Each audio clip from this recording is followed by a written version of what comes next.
G'day, welcome to the Australian Property Podcast. I'm Pete Wargent from Alan Wargent Property Buyers, and I'm here with Chris Bates from the Alcove. G'day, Chris. How's things? Doing well, Pete. Not as good as you, to be honest. Over in Singapore, we're actually been looking at booking a holiday the last few nights. I'm a bit desperate to go a bit of traveling and get out of Australia. Just spent the weekend though down Ballindina. Last time we were recording, I think I was heading off down that way, and we got the ferry over to the Shire and Cronulla, and it's pretty some crazy stuff going on down there. Some really high quality new builds.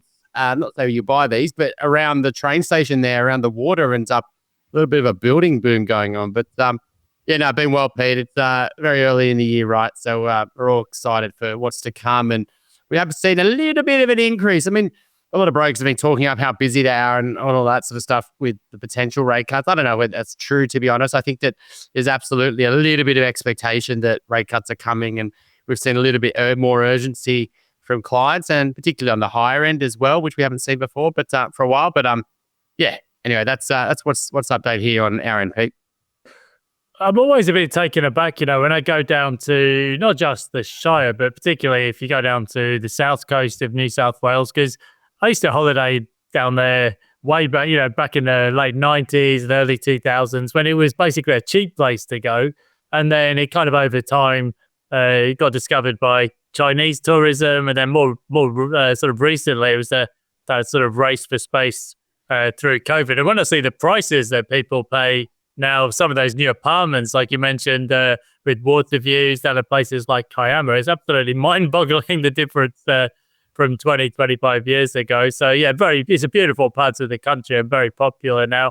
Obviously, when it comes to holiday homes, those can be a bit more seasonal and so on, and they might get a bit more sort of impacted by downturns. But very popular part of the world now. So as you mentioned, I'm in Singapore this week. It's Lunar New Year. I'm not so sure about holiday when you've got two kids taking along. It's not very relaxing, but it's a great city. We're having a good time over here, and it's pretty warm and humid. So went to the night safari this week, which is basically the zoo but at night. So that was pretty cool. And I'm back to Australia tomorrow. So I'll be fully jet lagged when we catch up next time around.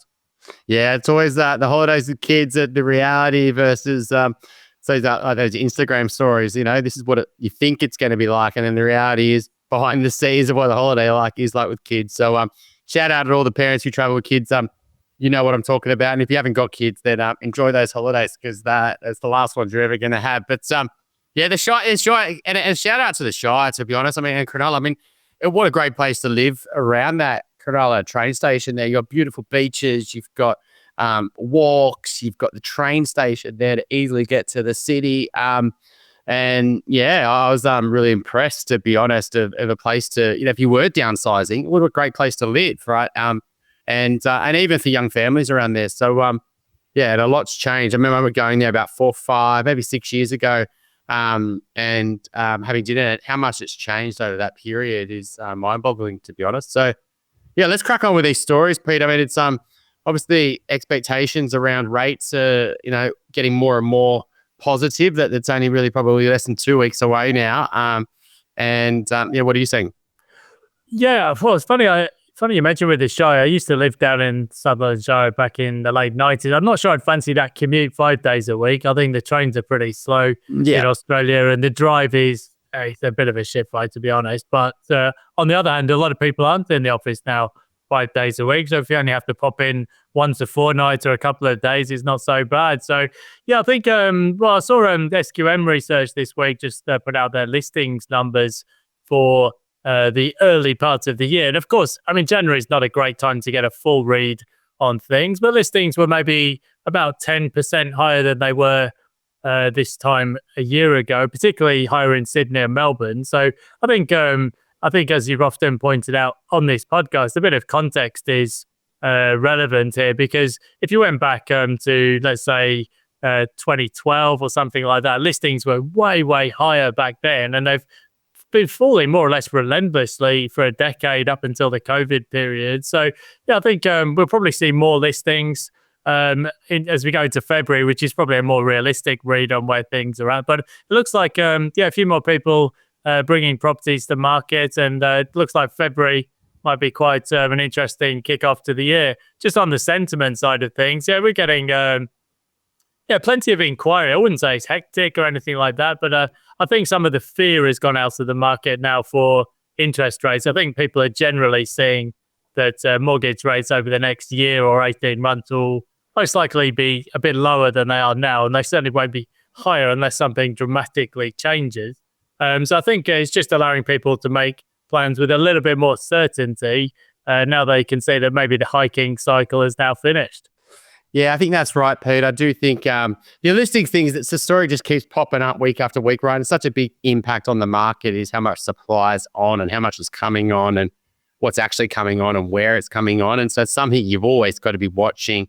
I mean, Carlos Cacho has some amazing research for you at Dutton and really showed the housing versus the apartment market. And so whenever you're digging deeper on listings, you've got to, don't read the headline, dig a bit deeper into long-term trends, split it up between houses and apartments, and then look in within, even when you look at a Sydney housing market, then you've got to go a bit more deeper than that and look within a certain region and or SA3 area and go, well, how many houses are on in this area? Because this is, property is very individually, but it's not based on an index, like in the share market, right? Where you can just buy that. You're buying individual properties in individual suburbs, and all micro markets are acting differently. So, just note with all this sort of data, you've got to go way, way deeper. I think you're right around the sentiment, that fear around where, I don't know though. I think it's one of those times, we're going to talk about Chris Joye in a second, but if you go back, he did some good articles back when the first rate increase happened, and you could really show it was a bit of a circuit breaker. And at that point,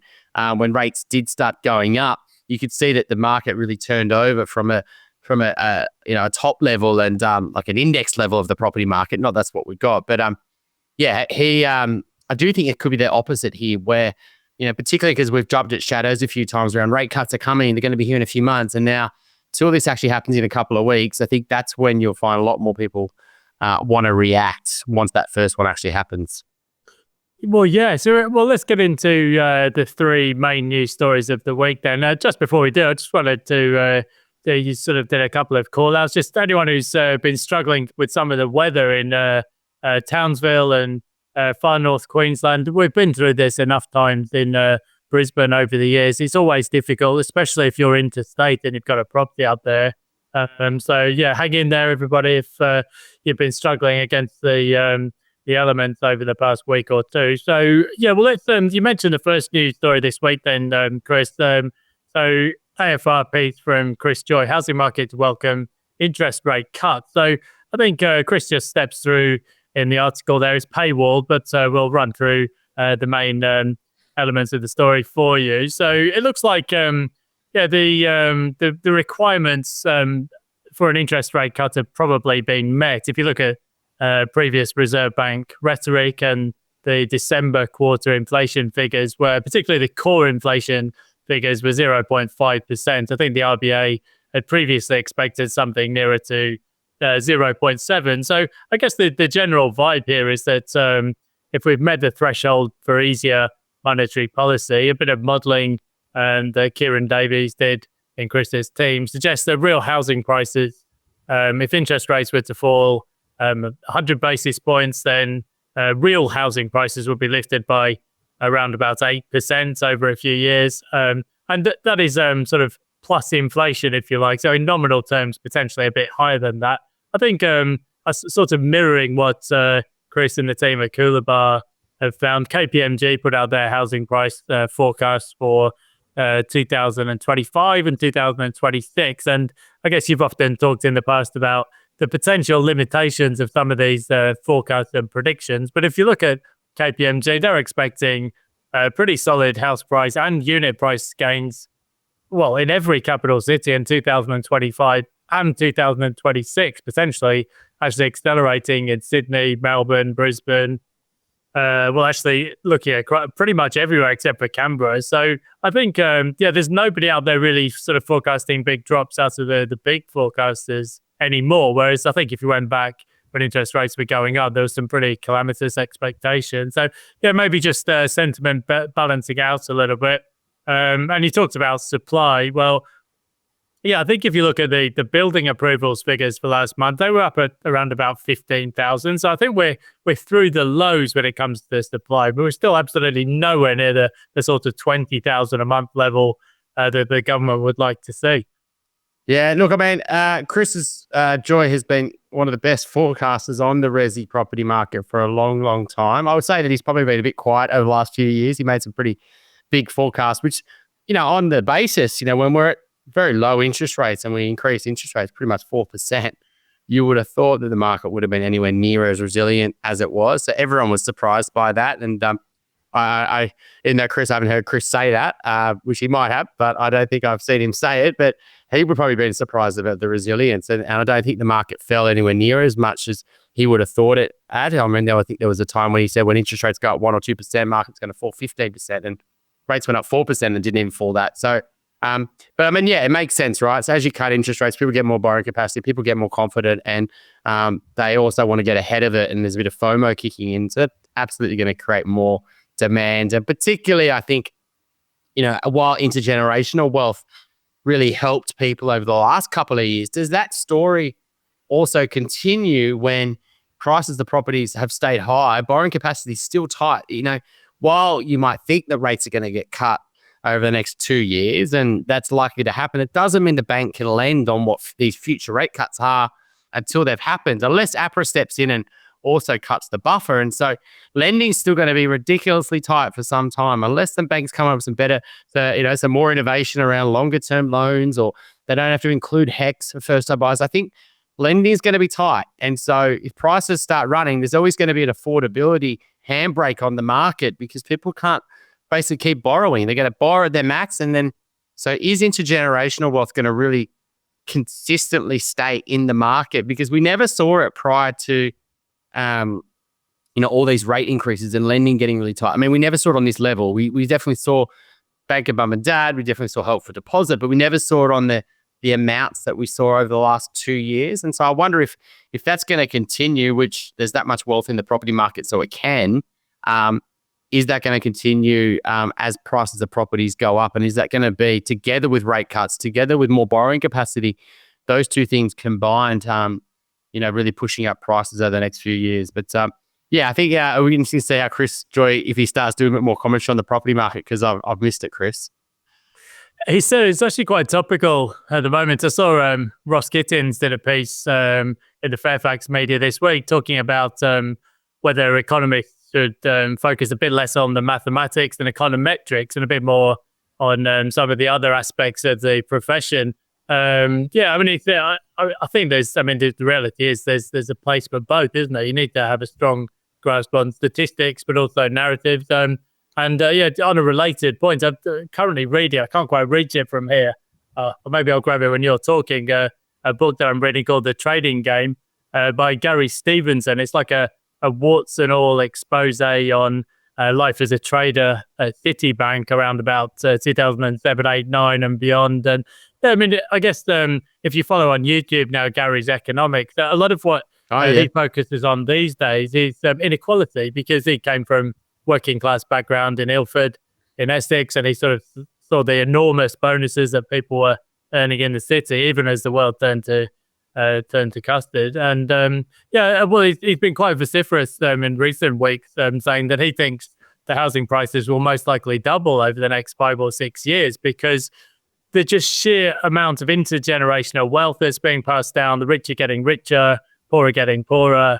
And he just says, well, look at what's happened to the price of gold in recent times, the price of crypto, the price of a lot of more speculative parts of the stock market. And he said, well, the housing market is going to be no different. And it's worth tracking down some of his stuff, because he's not coming at that from a celebratory point of view. He's suggesting that if we get that kind of issue, it's bad for society as a whole if we're getting that inequality gap continually rising. Chris, one thing that just popped up in the news this week was on the potential for a renewed mortgage war, sort of more competition between lenders again. Are you seeing any of that? I've certainly seen Macquarie Bank offering some more competitive rates, and then National Australia Bank was in the news this week for cutting its fixed rates. Do you think that's something that's going to tee off again in 2025? Oh, look, it makes sense, right? The banks have all been a little bit of truce. There's obviously a bit of a cult or a behind the scenes. I was going to say another word with Steve. I couldn't remember what I was going to say, but behind the scenes, cartel. Sorry. Behind the scenes, they all pulled out of the war at the same time. So they got police. Yeah, a little truce was happened. It's but obviously that's happened. Then but as soon as someone steps out of that truce, right, and says, "Hang on a sec, we're going to really try to grow above market, and we're going to cut rates, and we're going to start doing this," I think they're all going to have to play the game, and so it's a bit of a Mexican standoff going on. I don't think there's a mortgage war happening yet. I think as rates get cut, it's an opportunity where banks can say, "Hey, I don't want to pass that on. I want to start taking advantage of my existing customers and not pass on the rates." Then that pisses off existing customers, and other banks try to take advantage of that. And so I think as rates get cut, maybe not the first rate cut, but as more and more happen, then I think you're going to see a bank war come back. I did stumble on Gary not that long ago, to be honest, on YouTube. I was playing around on there, and it's funny. The life of a trader is not what people think it is. I remember when I was working at Platinum Asset Management back in 2005, and I was starting at the bottom, opening letters and processing applications, and working a little bit with the investor services team on a bit of communication with and setting up new money into Platinum. And but I made lots of friends. John Hempton was he's quite famous, a hedge fund manager in Australia. Every Friday afternoon, I'd be trying to get in his ear. He was a hilarious guy, and there's this French Canadian guy called Etienne, and his life, he was about 10 years older than me. And he was the most stressed I've ever seen anyone in this world. He was, it's not what people think it is. The hours they work, the calls they got to make, the pressure in that trading game it completely turned me off investment banking. So I quickly did a runner, but he's an interesting guy. And I do agree with that. The intergenerational wealth and the power of money then also gives you access to money and opportunities, and the inequality problems that we've it's typically seen in the US versus other countries around the world. I think it's coming here, and I think it's a huge society problem that we need to try to address, but it's so hard when the system is what it is. I think almost more so in Australia. I mean, in Europe, if you pass the threshold for inheritance tax, for example, in the UK, you'll be paying 40% on your assets, unless you're in the super wealthy families whereby they've got trust structures set up to pass down the assets over the generations. But a lot of people really get caught by the inheritance tax, but not so much in Australia. That wealth in Sydney's eastern suburbs just gets passed down. And as you said, it's a few years under the bridge since I remember the boozy lunches in the Square Mile in London, but it was all good fun back in the day. But it's a bit of a different world these days. And John Hempton from Travels Around the Tracks in Bondi Junction, but it's not an easy time to be somebody who's a short seller, because there's been so much speculative fervor, I think, in particularly in tech stocks, but also just a lot of the junk stocks around the place. And but that time will come when the next downturn happens. So let's take a look at the second news story of the week.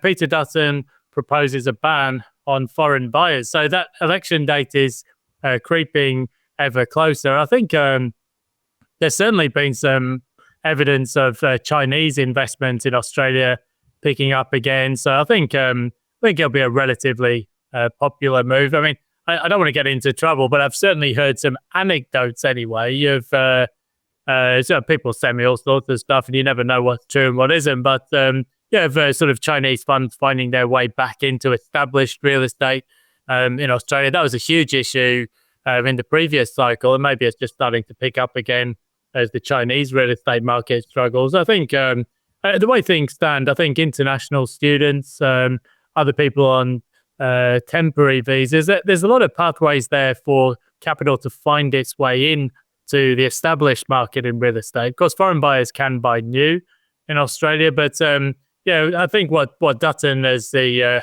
leader of the opposition, is proposing is that if he wins the election in April or May or whenever it falls, the temporary residents in Australia won't be able to buy established property, which I think most people would probably agree with, and I think it would be relatively popular. I think, the Aussie dollar has been weaker against a lot of currencies, and that tends to encourage a bit of foreign investment as well. But it was also sort of mentioned this week, it was a bit of a leak, I think, that potentially the coalition would bring back the significant investor visa. So for people with more than 5 million to invest in Australia, it's an easy pathway into the country.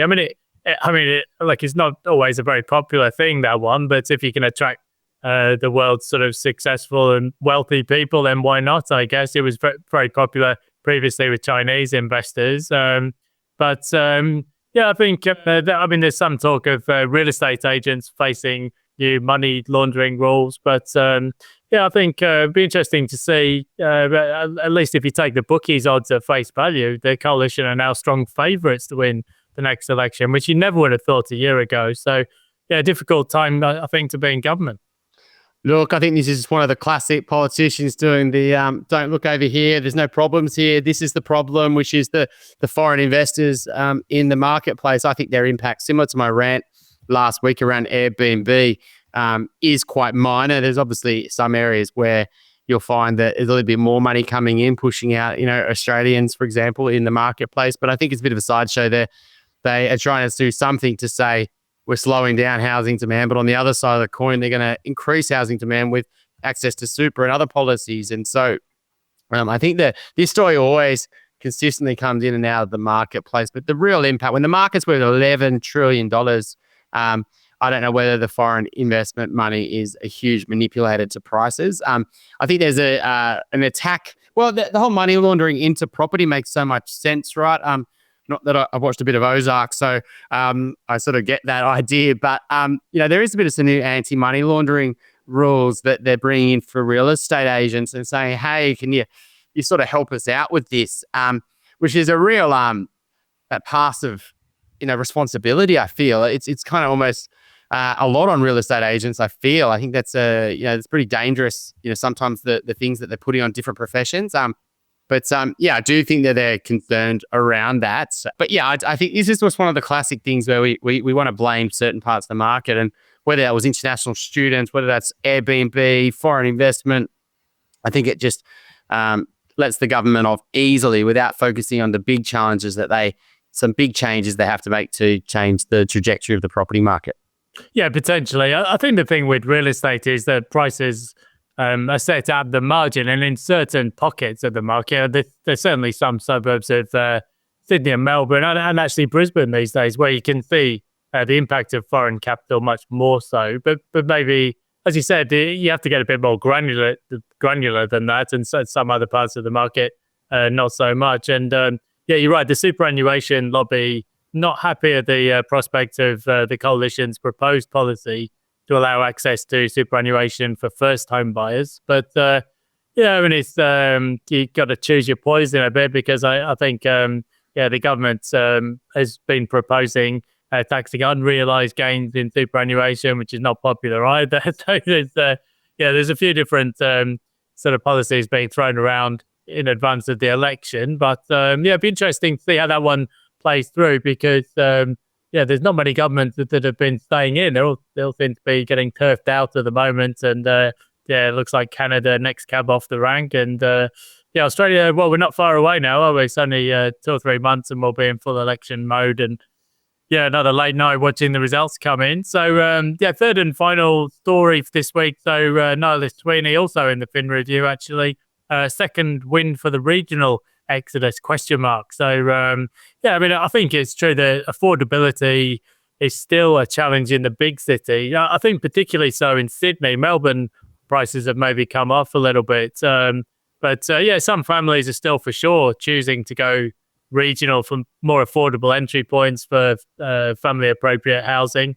I think we've talked previously about how pulling in the other direction, we've got these return to office directives coming through. But Niall says in the Fin Review, there's been some pickup in prices over the past 3 months in some lifestyle destinations. They've used a couple of case studies of people moving from Sydney to Newcastle, which kind of makes sense. I think we're quite active in Central Coast and Newcastle, and there's a bit of value there now. I think prices are off their COVID highs, and there's definitely a bit of that going on. Sunshine Coast, I haven't seen a huge pickup just yet, but I have had a couple of inquiries from people who are interested to take a look in Sunshine Coast. So what do you think, Chris? I guess we've got conflicting views here. There's the return to the office directive that's pushing people back to the cities, but then some families are choosing to move outward. I guess the Property Council said this week that Melbourne's office vacancy rate is 18%. So the offices certainly aren't full yet. But which way do you think that one's going to go? I think that, in Sydney per se, there was already the exodus of interstate migration for a long time. And I think Sydney's got a huge question mark over whether it's really got where it's got a real social issue, building, right? People can't get housing, whether they want to move here from around the world or stay living in Sydney. And I think that interstate migration or interstate migration is going to continue. And I think it's going to continue at a faster rate than it did pre-COVID, but not maybe at the highs in COVID where that real desire to get out and live in the lifestyle hubs, knowing that you maybe could work remote long-term. I think that maybe those people are probably going to stay a bit closer to the city. But I do think that, they're going to have to make a choice. Do I want to spend more time with my family and maybe take a different job? And I think it's going to be up to the regions now to create enough employment opportunities that, besides just in maybe construction, that can support the, interstate migration, particularly places like Newcastle. So I don't know. I think that, as people get older, as people get to the sort of family stage, let's say they're going down that route, then they want security and stability. And if they can't get that within the capital city, then they're absolutely going to go and look at lifestyle alternatives. And even if that means a low paid job or, maybe more job instability, that's just offset against, housing instability if they're in the capital city. And so people will probably put their housing first. That's just how ingrained it is into our society to get that locked in. Yeah, I think there's, one of the things, when you look at things like the Regional Migration Index, it generally does show that the way migration works in Australia is that new arrivals, including people like myself, go to Sydney and Melbourne because those are the big capital cities where the jobs are. They're often the only places that people have even contemplated. But then internally, people tend to move to maybe southeast Queensland, or within Victoria, they might go out to Geelong or Bendigo or Ballarat or some of the other regional centres. So this is just a direct quote from the Fin Review article. The higher prices are driving a new exodus to the regions. Centres such as Newcastle and Lake Macquarie in New South Wales, Geelong in Victoria, Townsville in Queensland, and South Australia's Barossa Valley are attractive targets for city dwellers. Over the year to December, regional markets rose 6%, outpacing capital cities' 4.5% gain. And it's just wrapping up on that. In the past 3 months, home values in some of the popular sea change and tree change destinations, such as Gold Coast and Sunshine Coast in Queensland, Southern Highlands and Shoalhaven in regional New South Wales, along with Geelong and Ballarat, have accelerated in the past 3 months, CoreLogic data shows. So that's interesting. 3 months is not maybe a huge amount of data to look at, but I think when you sort of sort through some of the trends, it certainly does seem to me that quite often it's those cities that are within a sort of a 2-hour potential commuting time of the big cities that are particularly popular, because then people can get into the city if they need to, but they don't have to necessarily be there every day. What do you think?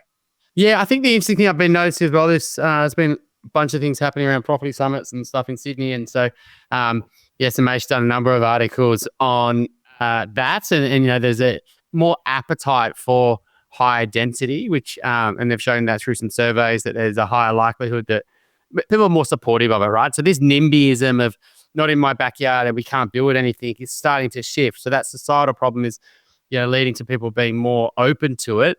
I do think there's a little bit of a lag where countries around the world where you are right now, Pete, right, are way more family friendly in terms of apartment living. It's almost like it's not seen as lesser living in an apartment versus a house. I think that in Australia is something that we probably will have to let go, particularly in places like Sydney. And but the problem is to do that, you've almost got to make apartment living very family friendly, not just for singles and couples and people without kids and downsizers. You've got to make these almost complexes built for families first. And I think that's a shift where other countries around the world have absolutely embraced that. Everything from the size to the safety to the facilities to green space to the locations to being pram friendly to etc. And so I think that's the shift that I think Sydney will have to make, is it'll make it where, apartment blocks are actually built with families in mind rather than, but at the moment though, the money's in downsizers. The money is absolutely, they're the ones who are cashed up and, really want that new. So I think a lot of the developers are going there, and there's a lot of, developers going into build to rent, etc.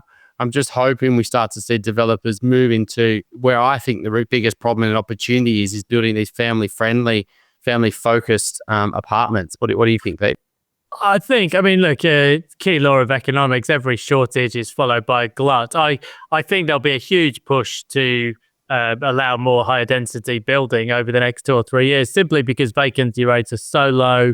Homelessness has been picking up. We've got tent cities. And I do fear that what we get as things snap back is a lot of low quality, very high rise buildings that aren't really that well suited to family living, or often they're just sort of built for investors, that kind of thing. So as you mentioned, there's a lot of cities in Europe where you can get high quality apartment living, and in a lot of cases it's just the norm. But in Australia we've it's kind of a mixed bag. We often talk about the missing middle. We get clients come to us and say, I would love a 3-bedroom, 2-bathroom townhouse. And if you can find that type of property, it's great. But we just don't build that much of it. So I think a lot of we either get detached housing, that's where people build out to the edge of the block, or you get massive high-rise towers, which aren't necessarily the solution either. And there's not much sort of in between sometimes. So but I do think there'll be a massive push over the next year or two to get supply happening. I did see just in the past week or two, there's a few indications that maybe construction costs are now leveling off, and a bit more certainty, hopefully, for developers, because it's been a really tough couple of years. A couple of news stories this week about developers that were previously into administration, maybe they were trading insolvent. It's been a very difficult couple of years to plan ahead with any certainty. Yeah, absolutely. And a lot of consolidation in that industry, right? Particularly I was reading some articles around, the more volume-based builders that, they're sort of consolidating. It's created a bit of an opportunity in that sort of mid-tier, and then the top end, some big changes there. And they've got a lot of infrastructure projects and things that are, way more enticing than going down resi. And so that's filling their pipelines up. But what else are you seeing, Pete? I think this Sydney Summit, just been reading a little bit about that now, actually, just bringing it up because I want to make sure I said the right summit. But I think these are the big conversations over the next couple of years, right? Is how to cities pivot, right? We can't just in Australia go and build another city, right? When you go to places like the US, not that I've spent a lot of time there, it's a lot of smaller cities, right? And if you're not happy in one city, you just go to another one. And, and it's not that. But in Australia, we're very much tied just to a few city and, on the East Coast in particular. And so maybe just having another Sydney, Melbourne, Brisbane is just not possible, right? So what we have to do is try to make these cities better if we're going to keep growing our population, which is inevitable. If you look at, the way that we've grown our country to date and what we're going to do over the next century. So do you think that's the biggest challenge for us in property markets, is evolving our cities to actually work better? It definitely is. I mean, I think you and I both interviewed Steve Sammartino, a futurist, previously. And one of the things he talked about as maybe a wild card for property in the future is maybe an inland city, because these days you can fabricate, you can build waterways, for example, and as technology improves. But I think in the short to medium term, we're really just talking about either growing the capital cities. And if you read Infrastructure Australia's reports, basically just a handful of those peri-urban locations that we already talked about. Basically, it's Toowoomba, the Gold Coast, the Sunshine Coast, and the equivalent distance cities in Melbourne and Sydney. I mean, I guess that's it, isn't it? I don't think there'll be a big rush to be adding new cities or new supply in the Northern Territory or sort of inland. It's mostly focused around what we've already got. And a lot of that is very coastal, of course. So, I guess it's certainly one thing that really strikes you when you go to the US, the sheer diversity of the cities and the climate and all of the different places you could live. You might have a choice of maybe 50 cities of very similar size. Whereas in Australia, I mean, I suppose I'm a reasonable case study myself. You live in Sydney because that's where the jobs are. Then you think maybe I'll take a change, so I move to Brisbane. And maybe if you want to go lifestyle, you go to the Sunshine Coast, but you're still only really in a very narrow sort of selection of all of that landmass. So I think there's always been something that's a little bit different in Australia. It's just the urbanized living. I mean, the urban population is what is it? Is it 85%? I'll have to check the stats, but it's very high compared to a lot of other countries. Well, the final point I was reading on the Sydney Summit is that, Gen Z, there was a talk of just a few years ago, I remember back in the rent vesting boom that, the next generation don't want to own anything. They don't want to own cars, houses, anything. We're in this share economy. We'll just, rent wherever we want to live, and then we'll just never own anything. The sort of Gen Z new research is that Gen Z are the highest out of any age cohort or demographics or whatever you want to call it, they think housing is the most essential. Yeah, that's garbage. That's World Economic Forum stuff. You'll own nothing and you'll be happy. But the reality is people have, the same desires and needs and wants. They go through from generation to generation. It's like those surveys about what's going to be the new fad this year. It's going to be yo-yos. It's going to be Tamagotchis. But music is always a thing for the youth. And it's the same with the natural desires that people want. They want to actually own their own place and they want to own a car, and maybe the more economy that's already happening with things like Airbnb and so on. But people still want to own real estate. That's you can't convince me otherwise. Because we get the inquiries every week from people saying I just want to get a toehold on the housing ladder. It's part of the Australian dream. Yeah, I think that some of the dynamics have been really challenged in that model. The ability to rent and the ease of switching places, and rental increases, and a lot of concerns around just the as people get older, their needs change as well, right? So I think people realize maybe their view of not owning anything is maybe not suitable if you're in a couple or you want to have a family. Once you have a family, it's a massive change. I've often heard this stuff on YouTube. I'm just going to rent and have my money in ETFs and so on. But then it's a time of life thing. You partner up and you have kids, and then suddenly you want to be in the right school zone, and then actually it becomes less practical then to be an itinerant or a renter with issues around security of tenure. So I think often. I mean, it's a journey for all of us, right? I used to think that I would never leave Sydney. I mean, I did. So, but there's definitely a stage of life element to this stuff, and that component can change over time. Yeah, you only get to laugh at yourself in time, how fixated you are and how sure you are on where the future's going to unfold. And then as you get older, you realize, hang on a sec, I love my gardening now. I didn't love it 5 years ago. There's so many things. And showing your age before, Pete, Tamagotchis and yo-yos. I mean, I think they were a while ago before they were the fad of the year. But hope you have a safe flight back from Singapore, Pete. And we look forward to having you back on land here next week. Yeah, sounds good. Yeah, I was somebody was asking me the other day when I was in England what TV shows I watched. I said the only TV show I watch is Gardener's World, apart from Match of the Day, and they looked at me like I was from another planet. But come and join us on the Rask community forum. That's community.rask.com.au. If you've got any mortgage questions or inquiries, contact Chris and the team at Alcove. And I'm Pete Wargent from Alan Wargent Property Buyers. Yeah, have a great weekend, everyone, and see you next week, Chris. Happy Sunday. Talk soon. Cheers. Thanks for watching this video on the Rask Network. While you're here, don't forget to like and subscribe so you can get videos each and every day on business, finance, investing, and so much more.